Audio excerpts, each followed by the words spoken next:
গণ্ডিতেই আবদ্ধ নয়, এবার বিদ্যালয়ের ভিতরেই হচ্ছে শাকসবজি চাষ। উৎপাদিত এই টাটকা শাকসবজি দিয়েই হবে মিড ডে মিলের রান্না। ছাত্রছাত্রীদের সুস্বাস্থ্য গঠন করার লক্ষ্যে এবং পুষ্টি সচেতনতার পাঠ দিতে পূর্ব বর্ধমানের এক শিক্ষাঙ্গনে নেওয়া হয়েছে এই ব্যতিক্রমী উদ্যোগ।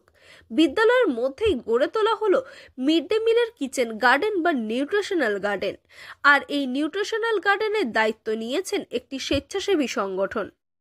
বর্ধমান সদর পেয়ারা নিউট্রিশন ওয়েলফেয়ার সোসাইটি বর্ধমান শহরের বিভিন্ন স্কুলে কিচেন গার্ডেন তৈরি করার জন্য স্কুলগুলিকে উৎসাহিত করে চলেছে এবং এর মধ্যে এই প্রকল্প আজকে প্রথম শুরু হলো Kanchannagar DN Das high school এবং লাকুড্ডি বিদ্যা মন্দির থেকে।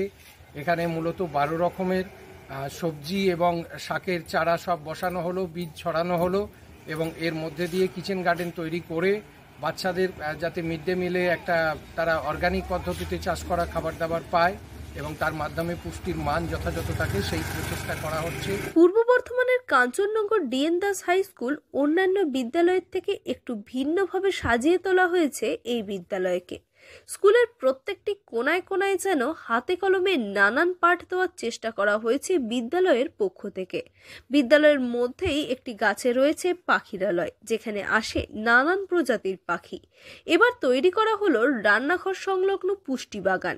এই বাগানে রোপণ করা হয়েছে বেগুন, ফুলকপি, বাঁধাকপি, পালং শাক, নোটে শাক, ধনেপাতা, ছোট পেঁয়াজ, টমেটো, লঙ্কা, শিম ও বিনসের চারা।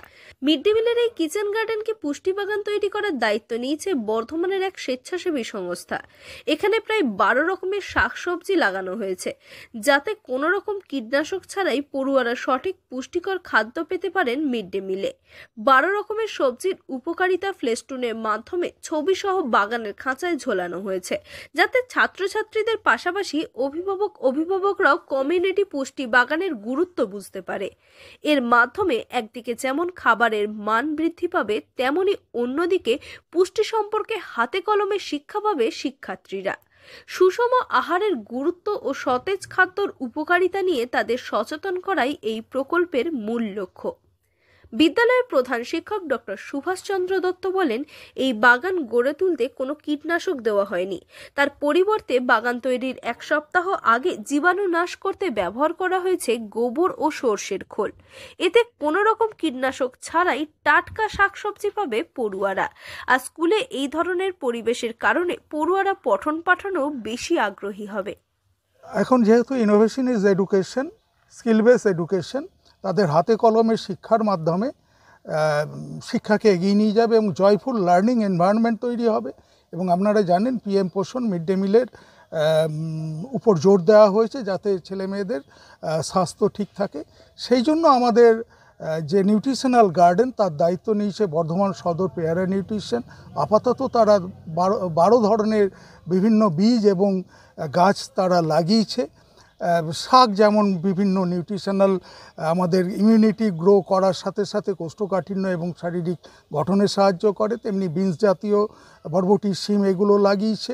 টমেটো গাছ যেমন আমাদের হার্টের রোগ, ক্যান্সার রোগ প্রতিহত করতে সাহায্য করে, এই ধরনের বিভিন্ন গাছ লাগিয়েছে। এবং এই গাছগুলোর প্রকল্প, প্রত্যেকটা গাছ নিয়ে স্টুডেন্টরা প্রকল্প করতে পারে, সমগ্র বাগান তৈরি নিয়ে প্রকল্প তৈরি করতে পারে। এতে কি হবে না, একটা জয়ফুল লার্নিং যেমন এনভায়রনমেন্ট তৈরি হবে, তারা ভবিষ্যতে কিভাবে কাজ করতে হয় সেটা শিখবে, যেটা নূতন এডুকেশন পলিসিকে এগিয়ে নিয়ে যেতে সাহায্য করবে।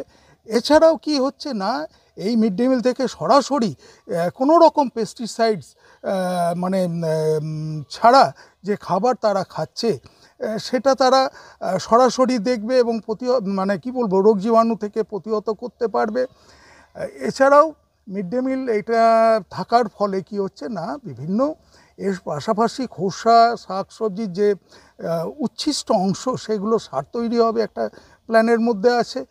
এবং এখানে যে বায়োডাইভার্সিটি জেনারেলি দেখা যায় মিড ডে মিল চলাকালীন বিভিন্ন কুকুর, বিড়াল, তারা ছাগল, এরা এই মিড ডে মিলের যদি বাগান থাকে তারা কিন্তু বিশেষ আকর্ষণে তারা আকৃষ্ট হয়ে তারা আসে।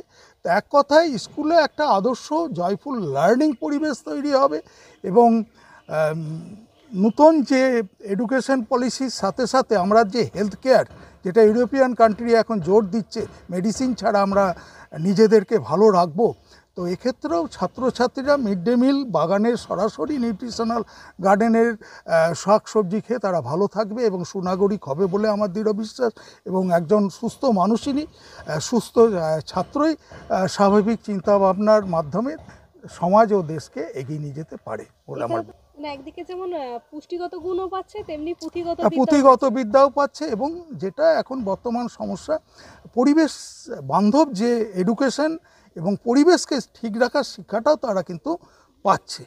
আপনার স্কুলে তো দেখলাম পশু পাখিদের জন্য বিশেষ গাছের মধ্যে বিশেষ ঘর তৈরি করা হয়েছে, এটা তো বাচ্চারা কিভাবে নেয় বা কতটা? হ্যাঁ, এটা যখন লাগিয়েছিলাম আমি 2015-তে, তখন এটা গাছে বিভিন্ন ধরনের বাসা দেওয়া ছিল। নিচে আপনার জল ছিল, খাবার জল, একটা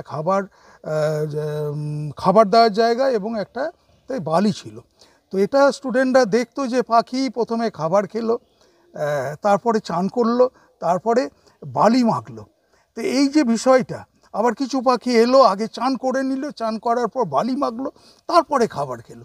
এই যে আমরা চান করি তারপরে খেতে বসি, আমাদের যে অভ্যাসটা স্কুলে আসার জন্য যে তৈরি করি, এটাও কিন্তু স্টুডেন্টরা সরাসরি দেখেছে। এবং বিভিন্ন পাখির বাসায়, যেমন বড় কাঠের বাক্স ছিল, এখন বার্ড আউল প্রথমে ছিল, পরবর্তীকালে ফিশিং ক্যাট এলো, মারপিট করে ফিশিং ক্যাটের এখানে বাচ্চা হলো।